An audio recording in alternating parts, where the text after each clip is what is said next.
Eu fiquei pensando nessa frase, né? Seu corpo, suas regras. Em que medida eu sou autônomo para definir as minhas regras? Até onde eu posso, de fato, falar que o meu desejo é o meu desejo? Entendo que politicamente isso está muito correto, tem que ser assim mesmo, meu corpo, minhas regras, mas se a gente quiser levar isso para um nível mais profundo, como é que eu estabeleço as minhas próprias regras? Como é que eu estabeleço as regras para o meu próprio corpo? Será que eu sou tão autônomo assim para decidi-las? Ou será que tem uma mídia aí que fica falando como o meu corpo tem que ser e o que eu tenho que fazer com ele? Que pressupostos utilizo para definir as minhas regras? Acho que isso é uma questão importante.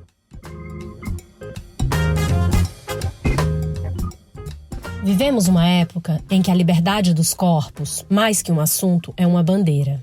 Ainda assim, as encarnações sobre o próprio corpo são comuns a pessoas de todos os gêneros. Esse que você ouviu aí é o psicólogo e psicanalista Yuri Garcês.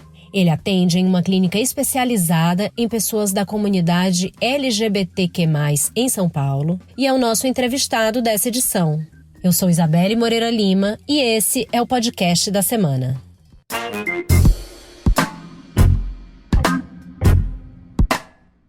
Quando o assunto é corpo, é natural que se pense logo no corpo da mulher. Afinal, ele sempre foi alvo de discussões como a da objetificação, a do aborto, a da gordofobia, a dos padrões de beleza inalcançáveis. Mas o corpo masculino também sofre com certos padrões. Hoje é uma busca pela hipermasculinização, uma potência à prova de tudo. Ouve o meu papo com o Yuri Garcês. Ele é doutor em psicologia pela USP Ribeirão Preto e faz uma reflexão sobre o corpo do homem.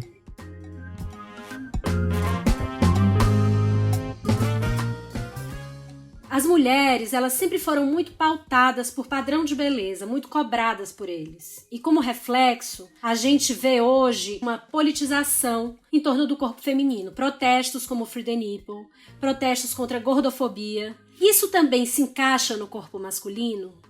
Eu entendo que, não sei se num nível político nesse sentido, né, de protestos, de reivindicações sobre diferentes corpos possíveis, mas eu acho que tem um efeito político como consequência, quero dizer. Acho que o corpo masculino tem passado por transformações que acabam tendo repercussões nas formas de expressão da masculinidade, das relações com o corpo e com relações afetivas sexuais, enfim. Então, nesse sentido, eu acho que dá para a gente observar hoje em dia uma hipermasculinização, né? Uma tentativa de hipermasculinização dos corpos, então tem que ter um corpo sarado, definido e com um tanquinho, e eu acho que isso tem efeitos políticos e sociais muito importantes, né? Não sei se dá para dizer de uma reivindicação, pelo menos não tão forte ou tão proeminente como a gente observa no feminismo, né? Nos diversos movimentos feministas. E aí eu fico pensando, em corpos distintos, por exemplo, corpos negros, excluídos e colocados à margem social, mas que reivindicam esse lugar de potência e de existência justamente pelo fato de serem distintos, de serem não alinhados às normatividades que nos atravessam o tempo inteiro. Eu trabalho numa clínica, a gente tem uma clínica LGBT, que a gente chama, que é especificamente, não trabalhamos só com essa população, mas especificamente com pessoas LGBT. E uma das grandes queixas de homens trans, principalmente homens trans negros, é essa ideia de que o corpo negro masculino, seria hipersexualizado, então necessariamente um homem trans negro vai querer ter muitas relações sexuais com diversas parceiras ou parceiros, enfim. E acho que isso também está um pouco presente no universo heterossexual e cisgênero, na medida em que não é incomum a gente escutar ideias preconceituosas, inclusive, de que homens negros teriam um pênis grande e uma virilidade muito mais exacerbada, e por isso, então, eles teriam um melhor desempenho sexual ou estariam mais ligados à sexualidade do que outros corpos. Acho que isso tem raízes histórico-culturais, imagino que tem um pouco a ver com a escravidão, inclusive, de corpos que aguentam, que estão ali sendo explorados o tempo inteiro e por isso, talvez, estivessem mais ligados a um vigor que a gente ilusoriamente relaciona necessariamente à sexualidade. Antes das pessoas se interessarem pelas pessoas, pelos sujeitos, se interessam pelo sexo daquele sujeito, porque imaginam que aquele sujeito vai ter um sexo que vai satisfazer mais. Você nota, você atende da comunidade LGBT em relação heterossexual, uma diferença na importância do corpo para as relações, para a vida? Sim, pelo menos na minha experiência isso é bem marcante, assim, como o corpo, em geral, para homens cisgênero, homossexuais, o corpo tem um peso um pouco maior para as relações, né? Então existe, em geral, né, não dá para generalizar, mas em geral, nesses sujeitos existe uma busca maior e mais evidente por essa hipermasculinização. Passam o dia inteiro na academia, nunca estão satisfeitos com os corpos, imaginam que nunca vão atingir um padrão de corpo que é desse homem definido e grande, másculo, né? Em contrapartida, homens heterossexuais, em geral, também, claro, pela minha experiência, que é muito particular, trazem essa questão do corpo muito mais com uma ideia de dar conta de uma relação sexual, né? Então acho que está muito mais ligada de fato ao ato sexual em si, do que a uma fantasia, uma ideia do que pode ser importante para um ato sexual, entende? No caso dos homens homossexuais, o corpo. Questões como ejaculação precoce, impotência sexual, estão muito mais presentes em homens heterossexuais do que em homens homossexuais, em geral. Acho que isso tem a ver também com uma cultura, inclusive, machista, né? De que um homem heterossexual mais velho com barriguinha de cerveja, inclusive, talvez seja até valorizado, né? Um homem homossexual, em geral, com barriguinha de cerveja, não é muito valorizado no meio, né? Que loucura isso, né? É quase como se você tivesse uma pirâmide hierárquica, assim, de quem vale mais no mercado sexual, amoroso. De alguma forma, acho que essa pirâmide fica mais marcada nas sexualidades que não são a norma, né? Porque tem um pouco isso também, né? A norma já está dada, né? Homens heterossexuais cisgêneros são assim, ponto, a gente que aceite, né? E, inclusive, entendo um pouco que essa busca por uma afirmação pelo corpo e por outras vias que não as relações exatamente, né? Passam também por uma tentativa de se adequar de alguma forma a uma norma, né? Então, bom, não corresponde a uma expectativa heterossexual, mas eu sou bonito, meu corpo é lindo e eu consigo ter as relações que eu gostaria de ter. O meu valor não é menor porque eu sou homossexual, sabe? E é claro, eu não quero generalizar aqui, né? Acho que isso é muito particular, assim, mas dá para observar essas diferenças. Qual é a origem dessa busca pelo corpo sarado? Então, historicamente, a gente sempre teve uma valorização, na verdade, uma desvalorização de tudo que é feminino, né?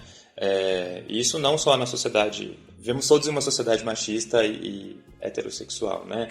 E isso, é claro, tem atravessamentos em todos os sujeitos, inclusive nos sujeitos que não se reconhecem como heterossexuais. Então, em geral, tudo que é feminino é desvalorizado. Cuidado, calma, paciência, carinho, todos os aspectos que são atribuídos ao feminino são desvalorizados. E isso passa pelo corpo também.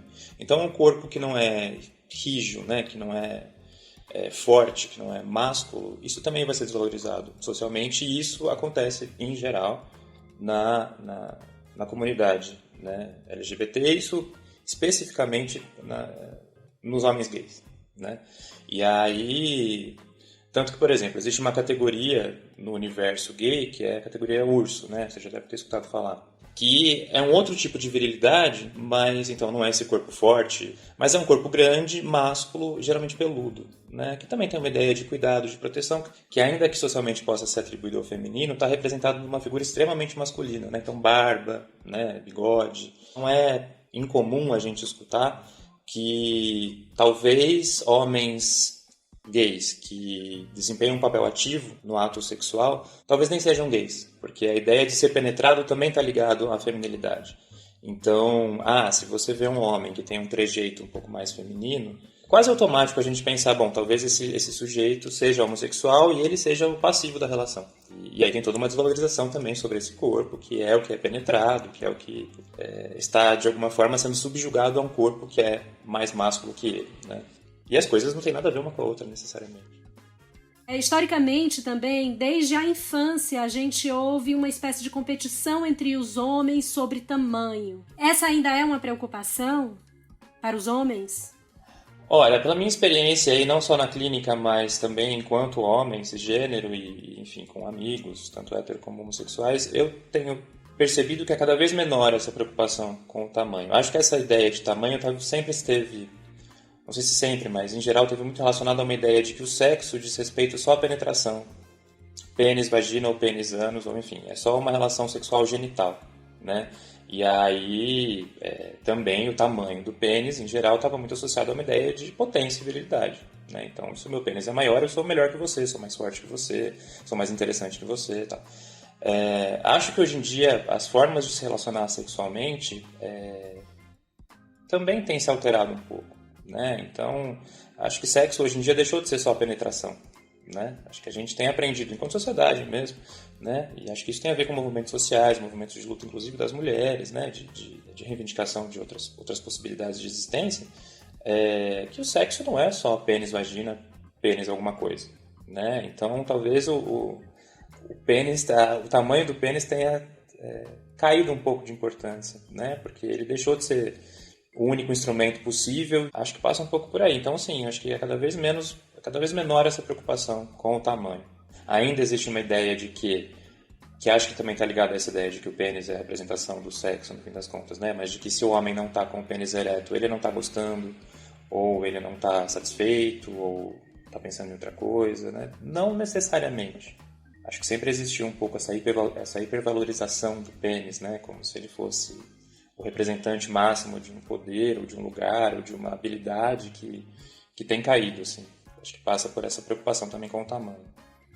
Na sua experiência clínica, quais são as principais queixas que as pessoas trazem em relação a seus corpos, sejam elas ligadas à sexualidade ou não? Fiquei pensando, gordofobia é uma questão para os homens? Que problemas de autoimagem? Enfim, quais são, se você pudesse me dar assim, uma ideia do que é um top, o pódio, o que está no pódio?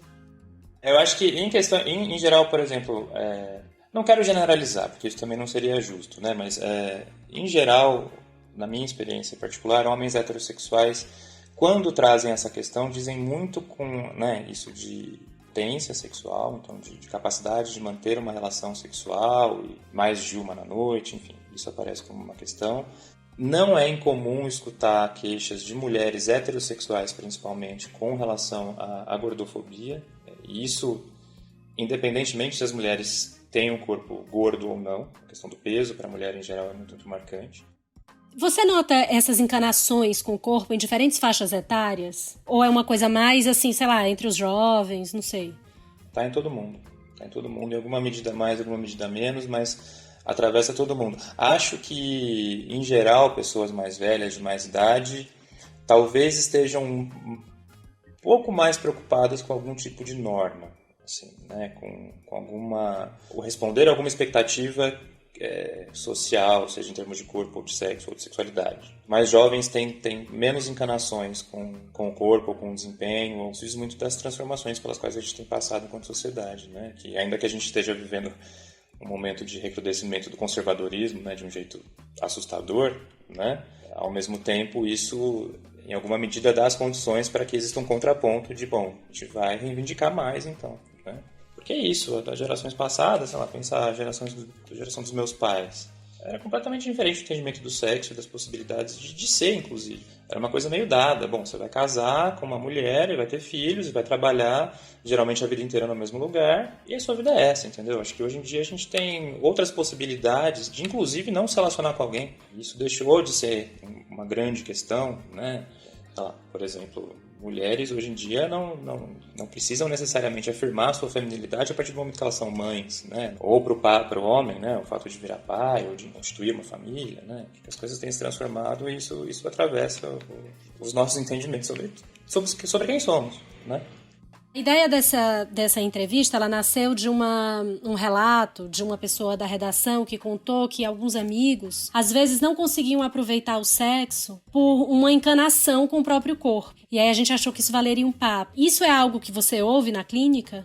É comum escutar isso. E eu acho que isso vem principalmente de duas ideias que a gente tem, que acho que são um pouco enganosas. Primeiro, de que em uma relação sexual haveria um encontro, né, e que esse encontro seria complementar, assim. Então, eu vou transar com tal pessoa, a gente vai estabelecer essa relação e vai se completar nisso aqui, né? Isso é uma falácia. De toda forma, quando a gente vai se relacionar sexualmente com alguém, a gente quer ter prazer. A gente pode querer dar prazer também, mas no fim das contas a gente está ali pra gente mesmo, né? E essa fantasia de que, de alguma forma, a gente satisfaria o outro em todos os níveis, né? Ou de que o outro necessariamente nos satisfaria. Ainda essa ideia é errônea de que a gente vai ser o objeto total de outras pessoas, ou que essas pessoas vão ser nossos objetos totais, e não, é impossível. Tem sempre uma falta que é constituinte que vai passar pelo sexo também, e não se dá conta disso, eu acho que cai nesse lugar de, bom, meu corpo está errado, não vai satisfazer, não vai dar prazer, não vai ter prazer, porque não tem um total aqui, não tem uma completude que vai acontecer, não consigo.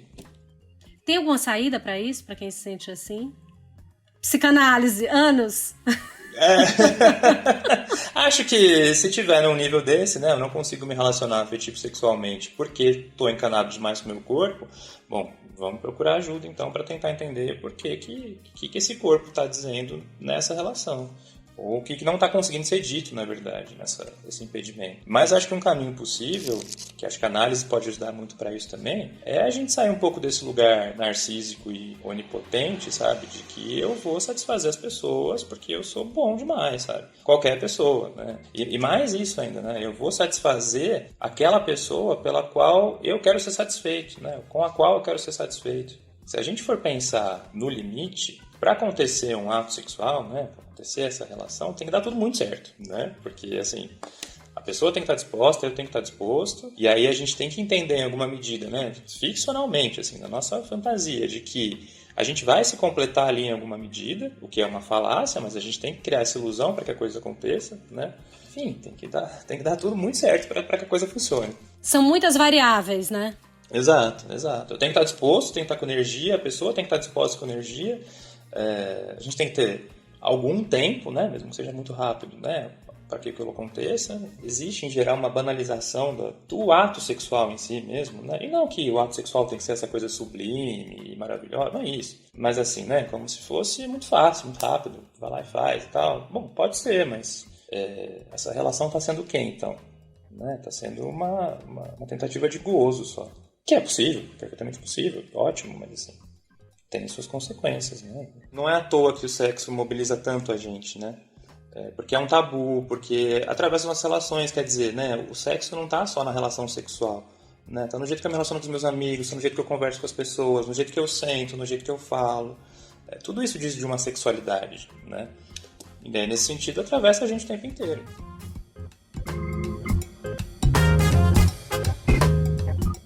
No site da Gama, você tem outros conteúdos com o tema corpo. Lá você encontra uma reportagem sobre o desconforto das cenas de sexo no cinema e na TV, outra que reúne diversos exemplos de como o corpo pode ser um instrumento político, e um perfil da Naomi Nicholas Williams, ativista do Free the Nipple, no Instagram.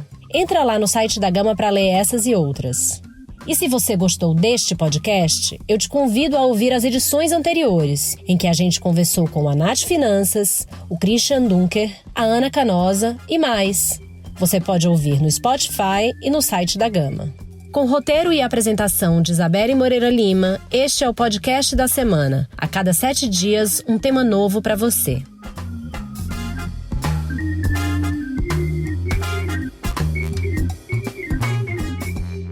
A edição de som é do Maurício Abad. Até semana que vem!